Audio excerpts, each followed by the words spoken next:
श्री स्वामी समर्थ. जय जय स्वामी समर्थ. माझ्या स्वामी कृपा चॅनलमध्ये सर्वांना नमस्कार. स्वामी महाराजांच्या कृपेने तुमच्या सर्व चांगल्या इच्छा पूर्ण होत ही स्वामी महाराजांच्या चरणी प्रार्थना करते आणि आजच्या या नवीन व्हिडिओला सुरुवात करते. उद्या आहे 31 जानेवारी 2025 वार शुक्रवार आणि उद्या आहे धर्मनाथ बीज. तर या निमित्तानं धर्मनाथ बीजेचा महिमा हा नक्की ऐका, जेणेकरून तुमचे जे काही रोग, दारिद्र्य, पीडा यासारख्या जग विघ्न आहेत ते नक्कीच नष्ट होतील. तर काय आहे धर्मनाथ बीजेची कथा? तर बघा, श्री धर्मनाथांनी श्री गोरक्षनाथांच्या शिकवणीची दीक्षा घेतल्याच्या स्मरणार्थ दरवर्षी धर्मनाथ बीज हा उत्सव साजरा केला जातो आणि यंदा 31 जानेवारी 2025 वार शुक्रवार या दिवशी हा धर्मनाथ बीज हा सण साजरा केला जाणार आहे. या दिवशी विशेष पूजा आणि विधी साजरे केले जातात. श्री धर्मनाथांनी श्री गोरक्षनाथांच्या शिकवणीची दीक्षा घेतल्याच्या स्मरणार्थ दरवर्षी धर्मनाथ बीज हा उत्सव साजरा केला जातो. तर याची कथा काय आहे हेच मी तुम्हाला या व्हिडिओत सांगणार आहे. ती जाणून घेण्याआधी तुम्ही माझ्या स्वामी कृपा चॅनलला सबस्क्राईब नक्की करा व कथा आवडली तर लाईक शेअर जरूर करा. धर्मनाथ बीज महिमा कथा ही फक्त ऐकलं तरी तुमच्या घरातील जे काही रोग आहे, दारिद्र्य, पीडा यासारखी विघ्न जे आहे ते नक्कीच नष्ट होते. माघ शुद्ध द्वितीयेला धर्मनाथ बीज अनेक ठिकाणी साजरी केली जाते. नवनाथांपैकी गोरक्षनाथांच्या शिष्य परंपरेत चौरंगीनाथ, अडबंगनाथ व धर्मनाथ होऊन गेले. यांचेच पैकी धर्मनाथाची कथा अत्यंत रसाळ अशी आहे. भगवान श्रीकृष्णाच्या आज्ञेवरून या नवनारायणी कलियुगात अवतार घेऊन जगाच्या कल्याणासाठी नवनाथांचा संप्रदाय निर्माण झाला. त्यामध्ये मच्छिंद्रनाथ, श्री गोरक्षनाथ, श्री गहिनीनाथ, श्री जालंधरनाथ, त्यानंतर काणिपनाथ, वटसिद्धनाथ म्हणजेच नागेशनाथ, त्यानंतर भर्तरीनाथ, रेवणनाथ, त्यानंतर चरपटनाथ असे अवतार जे आहेत ते त्यांनी धारण केले. एकदा मच्छिंद्रनाथ व गोरक्षनाथ आपल्या सद्गुरू श्री दत्तात्रय प्रभूंना भेटण्यासाठी गिरनार पर्वतावर आले. परस्परांनी एकमेकांच्या काही घटनांची चर्चा केली. श्री गुरूंनी त्यांना 6 महिने ठेवून घेतले. नंतर गोरक्षनाथ श्री गुरूंना म्हणाले, आमचा जन्म जगत कल्याण आणि परोपकारासाठी आहे, त्यामुळे आम्हाला तीर्थयात्रेला जाण्याची अनुमती द्यावी. दत्तगुरूंनी जड अंतकरणांनी त्यांना निरोप देखील दिला. मच्छिंद्रनाथ व गोरक्षनाथ काशी क्षेत्री निघाले. वाटेत प्रयाग क्षेत्री येऊन पोहोचले. त्यावेळी तेथे त्रिविक्रम राजा राज्य करीत होता. राणीचे नाव रेवती होते. त्यांना एकही अपत्य नव्हते. त्रिविक्रमाच राजा परम उदार, ज्ञानी, परोपकारी, प्रजाहित दक्ष होता. विक्रम राजा प्रजेवर पुत्राप्रमाणे प्रेम करत होता. त्यामुळे प्रजा सुखी समाधानी देखील होती. प्रजेचे राजा राणीवर अत्यंत प्रेम असे होते. मच्छिंद्रनाथ व गोरक्षनाथ प्रयागला आले त्यावेळी विक्रम राजा स्वर्गवासी झाला होता. राज्यात हाहाकार उडाला होता. सारी प्रजा शोकाकुल झाली होती. राणी रेवतीच्या दुःखाला पारावारा उरला नव्हता. सर्वांचा दुःख विलाप पाहून मच्छिंद्रनाथांना हळहळ वाटली. त्यांच्या मनात राजाला जिवंत करावे म्हणजे सर्व प्रजा आनंदी होईल असे आले. मग त्यांनी अंतर्ज्ञानाने राजाची आयुर्मर्यादा पाहिली, पण राजाचे संपूर्ण आयुष्य भोगून संपले होते. आता आत्मा सप्तलोक ओलांडून ब्रह्मस्वरूपात विलीन झाला होता. पुन्हा भूलोकात जन्म घेणे शक्य नव्हते. मच्छिंद्रनाथ व गोरक्षनाथ गावाबाहेरच्या शिवालयात येऊन थांबले. त्यासमोरच स्मशानभूमी होती. तेथे राजा त्रिविक्रमाचा मृतदेह अंत्यसंस्कारासाठी आला. त्यावेळी प्रजेचा शोक पाहून गोरक्षनाथांचे हृदय भरून आले. व त्यांनी आपल्या गुरूंना विनंती केली की आपण राजाला जिवंत करून प्रजेला आनंदी करावे. तुम्ही जिवंत करणार नसाल तर मी जिवंत करतो असा हट्ट धरला. त्यावेळी मच्छिंद्रनाथांनी त्याला समजावले, राजा पुण्यकर्माने ब्रह्मस्वरूपात विलीन झाला आहे, त्याला पुन्हा जिवंत करणे अशक्य आहे. तेव्हा गुरूंचा उपदेश गोरखनाथाला उपजला आणि तो शांत बसला. मच्छिंद्रनाथाने ओळखले की गोरक्षनाथ गुरूंची अवज्ञा केल्यामुळे स्वतः प्रायचित्य घेईल, म्हणून त्याला जवळ बोलावले आणि सांगितले की तू लोककल्याणासाठी स्वतःचा प्राण त्याग करायला तयार झालास तरी यावर एक पर्याय मी तुला सांगतो.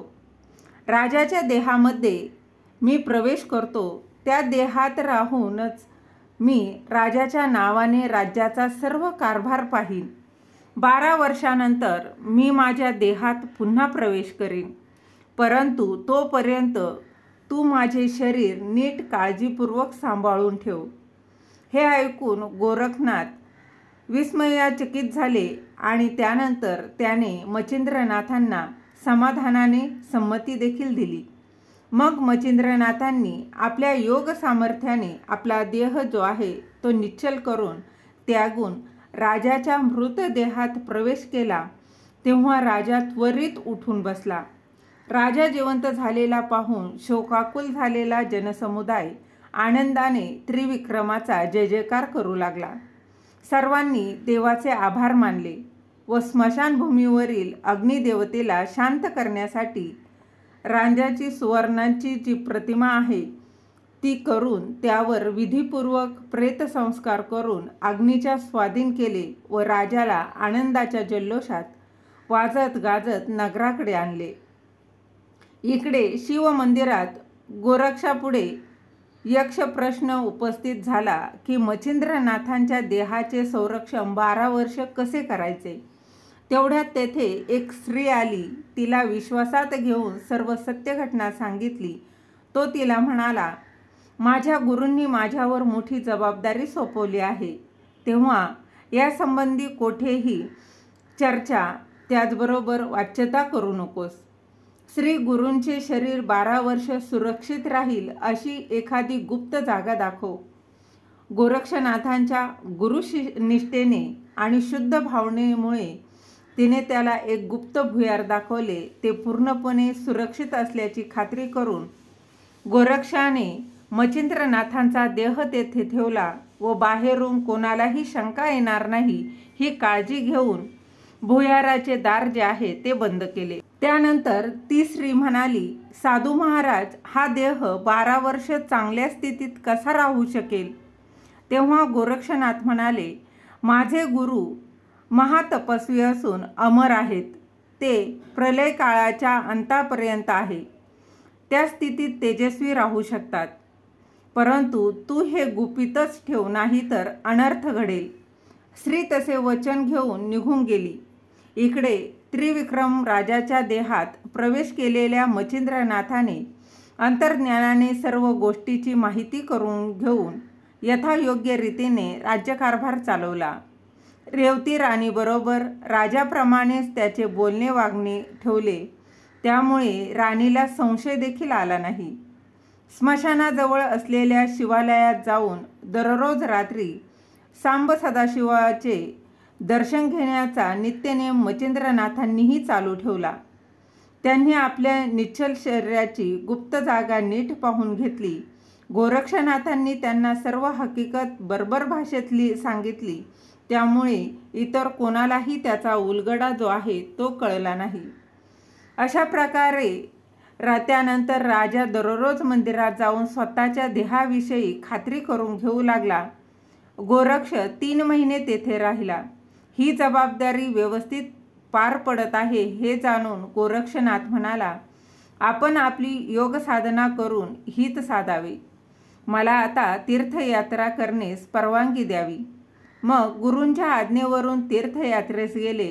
पुढे 6 महिन्यांचा कालावधी लोटला आणि राणी रेवती गर्भवती राहिली. यथावकाश तिला पुत्ररत्न झाले. त्याचे बारसे अगदी थाटात केले. त्याचे धर्मनाथ असे नाव ठेवले. धर्मनाथ 5 वर्षाचा झाला. राजा राणीने एके दिवशी भगवान शंकरांची षोडोपचार पूजा केली. पूजा केल्यावर राजा व धर्मनाथ बाहेर पडले. तेव्हा राणी शिवाची प्रार्थना करू लागली. हे गिरिजापते, तुझ्या कृपेने मी तृप्त, समाधानी, आनंदी आहे. परंतु मला एकच मागणे आहे, मी सौभाग्यवती असतानाच मरण येऊ दे. राणीचे शब्द ऐकून तेथील स्त्री एकदम हसली. राणीला तिचे हसणे खटकले. राणीने तिला हसण्याचे कारण विचारले. ती स्त्री गप्प बसली. राणीने तिला वारंवार विचारून बेजार केले. नाईलाजाने ती म्हणाली की मी गरीब आहे. संतापाच्या भरात तुम्ही मला मृत्यूदंड द्याल. त्यावर राणीने तिला वचन दिले. मग पुजारीनी राणीला एकांतात सर्व सत्य घटना सांगितली. राजा विक्रम केव्हाच मरण पावले असून त्यांच्या मृतदेहात मच्छिंद्रनाथांनी आपल्या सिद्धीने प्रवेश केला आहे. तुम्ही विधवा असतानाही सवाष्ण म्हणजेच मरण मागितले म्हणून मला हसू आले. यापुढे 12 वर्ष मच्छिंद्रनाथ राजाच्या शरीरात राहणार. त्यानंतर ते राजाच्या देहाचा त्याग करून स्वतःच्या देहात संचार करतील. तेव्हा तुमच्या वाट्याला वैधव्य येणार, ही वस्तुस्थिती आहे. नंतर तिने मच्छिंद्रनाथांचे मृत शरीर दाखवले. ते पाहून राणी खूप उदास झाली. राजवाड्यात आल्यावर तिने त्यावर विचार केला. या निमित्ताने आपल्याला मातृत्व व राज्याला वारस जो आहे तो मिळाला. 7 वर्षांनी आपल्याला वैधव्य प्राप्त होणार. धर्मनाथाला कसे मोठे करणार, राज्याची जबाबदारी कोण सांभाळणार, यावर तिने उपाय निवडला. मच्छिंद्रनाथाचे मृत शरीर नाहीसे करून टाकले तर सर्व प्रश्न सुटतील. तिने मच्छिंद्राचे शरीर जे आहे ते बाहेर काढले व सेवकांकडून मध्यरात्री त्याचे बारीक तुकडे करून अरण्यात फेकून दिले. भुयाराचे तोंड पूर्ववत करून बंद करून निश्चिंत राहिली. ही घटना घडल्यानंतर माता पार्वतीला कैलासात एकदम जाग आली. तिने भगवान शंकराला रेवती राणीने आपल्या भक्ताचे केलेले कृष्णकृत्य सांगितले. शंकरांना खूप हळहळ वाटली. त्यांनी पार्वतीला सांगितले की तू यक्षिणीला अरण्यात पाठवून मच्छिंद्रनाथांच्या देहाचे तुकडे एकत्र करून कैलासावर आणून ठेवण्यास सांग. पार्वतीने कोटी चामुंडाला बोलावून तशी आज्ञा केली. त्याप्रमाणे चामुंडा व यक्षिणीने मच्छिंद्रांच्या देहाचे भगवाव जे विशेष होते ते वीरभद्राकडे सुपूर्त केले आणि सांगितले की हा भग्न देह आपला शत्रू मच्छिंद्रनाथांचा आहे. याने आम्हाला नग्न करून फजिती केली होती. अष्टभैरवांना सळोकी पोळो केले होते. तेव्हा त्यांचा देह नेण्यासाठी गोरक्षनाथ येणार आहे. सर्व भैरवांना व वीरभद्राला खूप आनंद झाला. त्यांनी सुरक्षित ठिकाणी तो देह ठेवला.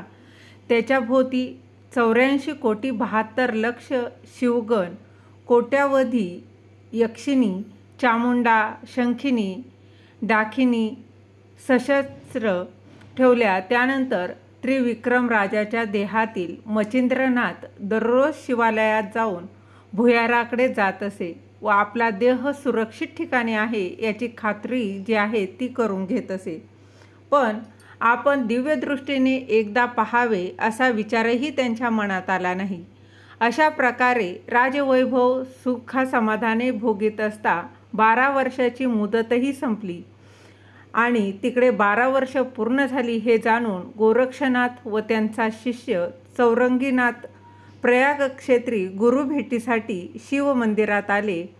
त्या स्त्रीला बोलावून मच्छिंद्रांच्या देहाबद्दल विचारले. तेव्हा तिने रेवती राणीने धमकी देऊन आपल्याकडून सर्व गुपित जाणून घेतले व पुढील सर्व वृत्तांत जो आहे तो सांगितला.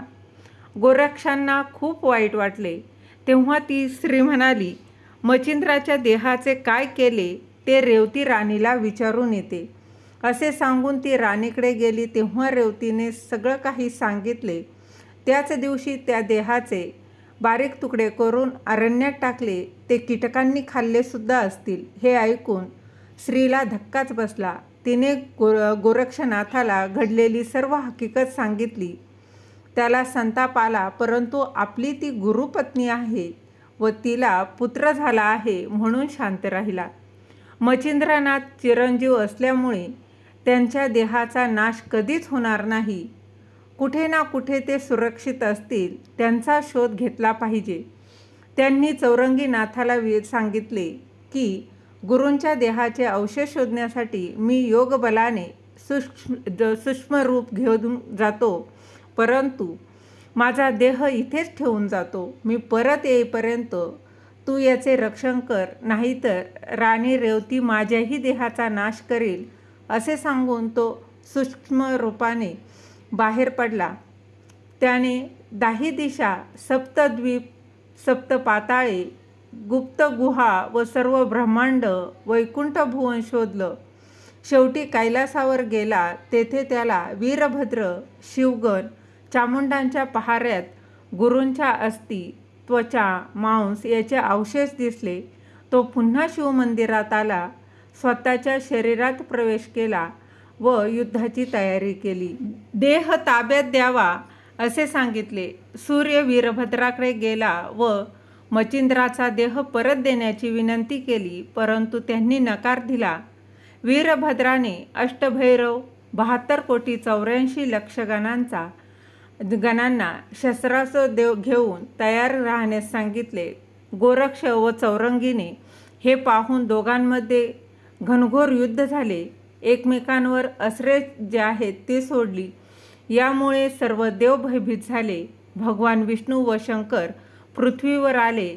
त्यांनी दोघांना शांत केले, परंतु वीरभद्राला गोरक्षनाथांनी अस्त्रांनी मारून टाकले. त्यावेळी शंकराला दुःख झाले. गोरक्षाने वीरभद्राला जिवंत करण्याचा उपाय विचारला. तेव्हा महादेव म्हणाले, वीरभद्र जागृती, स्वप्न, सुषुप्ती या तिन्ही अवस्थेत शिवमंत्र जपत असे, तेव्हा त्याच्या ज्या अस्थींमधून शिवजप ऐकायला येईल ती हाडे वीरभद्राची समजावी. अशा रीतीने गोरक्षाने संजीवन मंत्राने वीरभद्राला जिवंत केले व भगवान शंकरांनी दोघांची मैत्री जी आहे ती घडवून आणली. श्री गुरु मच्छिंद्रनाथांच्या देहाचे अवशेष घेऊन गोरक्षनाथ शिवमंदिरात आले. ते सर्व सोडून भुयारात त्यांचे रक्षण करीत असताना एके दिवशी त्रिविक्रमाच्या देहातील मच्छिंद्रनाथ नेहमीप्रमाणे शिवमंदिरात आले. त्यांनी गोरक्षाची विचारपूस केली. तेव्हा गोरक्षनाथांनी शरीरासाठी झालेल्या सर्व सत्य घटनांचा वृत्तांत राजाला सांगितला व 12 वर्षाची मुदत संपत आल्याची कल्पनाही दिली. तेव्हा मच्छिंद्रनाथ म्हणाले की मला देहात पुनरागमन करण्याची ओढ लागली आहे. त्यासाठी पुत्र धर्मनाथाला राज्याचा उत्तराधिकारी करून परत येतो असे सांगून राजवाड्याकडे निघून गेले. राजवाड्यात आल्यावर त्यांनी प्रधान व मंत्रीगण यांच्याशी राजपुत्राला राज्याभिषेक करण्याविषयी चर्चा करून एका शुभमुहूर्तावर अत्यंत थाटामाटाने समारंभपूर्वक धर्मनाथाला राज्याभिषेक केला. सर्व प्रजाजनांना सुवर्णदान, मिष्टान्न भोजन इत्यादी जनहिताची कामे जी आहेत ती करून धर्मनाथाच्या राज्यकारभाराचे अवलोकन करून 1 महिन्यांनी मच्छिंद्रनाथांनी समाधानाने शिवमंदिरातील आपल्या स्वशरीरात प्रवेश केला. गोरक्षनाथांनी संजीवनी मंत्राने तो पूर्ववत केला. गोरक्ष व चौरंगीचा जो आनंद झाला व त्यांनी गुरूंना वंदन केले.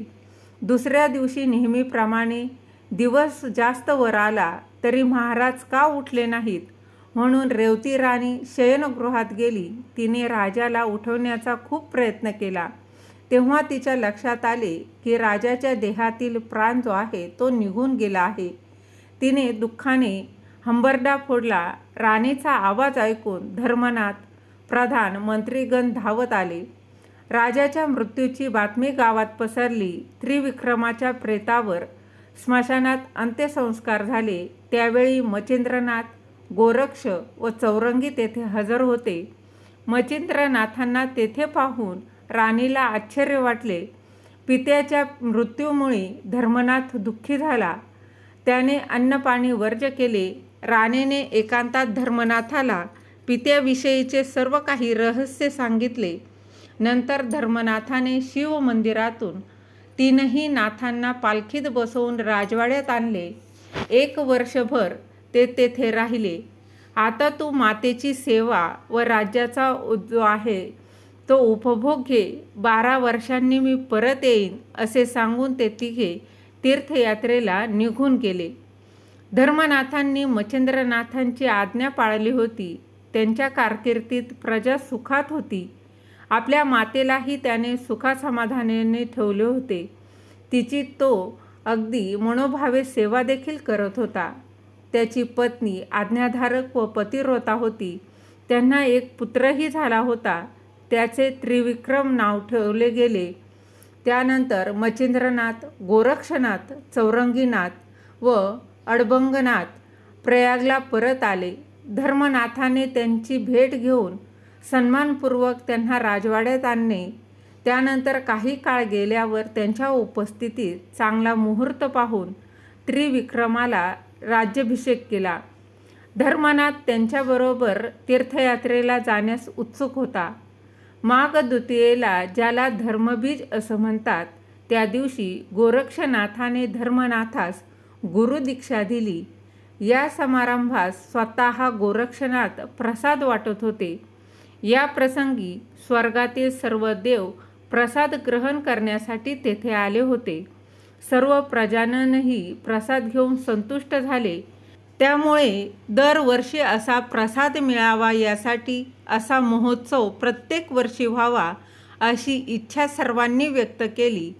तेव्हा स्वतः गोरक्षनाथांनी धर्मनाथाच्या मुलाला प्रत्येक वर्षी असा उत्सव करण्याची सूचना केली. तेव्हापासून ती द्वितीया धर्मनाथ बीज म्हणून विख्यात झाली. दरवर्षी हा उत्सव अगदी नित्यनेमाने होऊ लागला. दरवर्षी माघ शुद्ध द्वितीयेला उत्सव करून लोकांना भोजन देणाऱ्याच्या घरी दारिद्र्य, दुःख, रोग, संकटे, भवभय जे आहे, दोष, पीडा यांचा समूळ नाश होईल. तेथे लक्ष्मी वास करील. त्यांच्या सर्व मनोकामना पूर्ण होतील. संसारात सुख समाधान प्राप्त होईल.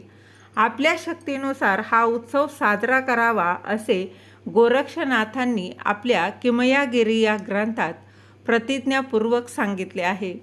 प्रयाग येथील कार्य झाल्यावर ते 4ही योगी श्रेष्ठ धर्मनाथाला घेऊन तीर्थयात्रेस निघाले. त्यांनी त्याला सर्व योगविद्या शिकवल्या. ते बद्रिकाश्रमात आले. तेथे भगवान शंकरांचे दर्शन घडवले.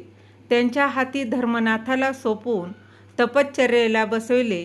12 वर्षांनी पुन्हा येतो असे सांगून गेले आणि 12 वर्षानंतर तीर्थयात्रेहून आल्यानंतर मोठे उद्यापन केले. या सोहळ्यात सर्व देवदेवतांना जे निमंत्रण केले त्या सर्वांनी धर्मनाथाला अनेक उत्तम आशीर्वाद आणि वरदान दिले. सर्वजण संतुष्ट होऊन आपापल्या स्वस्थानी गेले. त्यानंतर मच्छिंद्रनाथांसहित सर्वजण तीर्थयात्रेस निघून गेले. जय अलख निरंजय. जय अलख निरंजन. जय म्हणजे विजय, अलख म्हणजे अलक्ष अर्थात जे पाहता येत नाही ते ब्रह्म. निरंजन म्हणजे अंजन नसलेले. अंजन म्हणजे काजळ, काळेपणा, डाग, मलिनता किंवा अंधार, अज्ञान. अंजन नसलेले म्हणजेच ज्यामध्ये अजिबात डाग नाही, म्हणजेच जे पूर्ण तेजोमय आहे ते ब्रह्मस्वरूपात जाणणे म्हणजे अलख निरंजन. आदेश हा परमपद स्थितीदर्शक शब्द आहे. आदेश शब्दोच्चार ब्रह्मस्वरूपतेचा निदर्शक आहे. आत्मा, परमात्मा आणि जीवात्मा हे भिन्न नसून एकच असल्याचा प्रतिपादक शब्द म्हणजे आदेश होय. श्रीकृष्णार्पणमस्तु. झालेली सेवा महाराजांच्या चरणी रुजू करते. दिलेली माहिती तुम्हाला आवडली असेल तर लाईक करा, शेअर करा, सबस्क्राईब करायला विसरू नका. श्री स्वामी समर्थ. जय जय स्वामी समर्थ. धन्यवाद.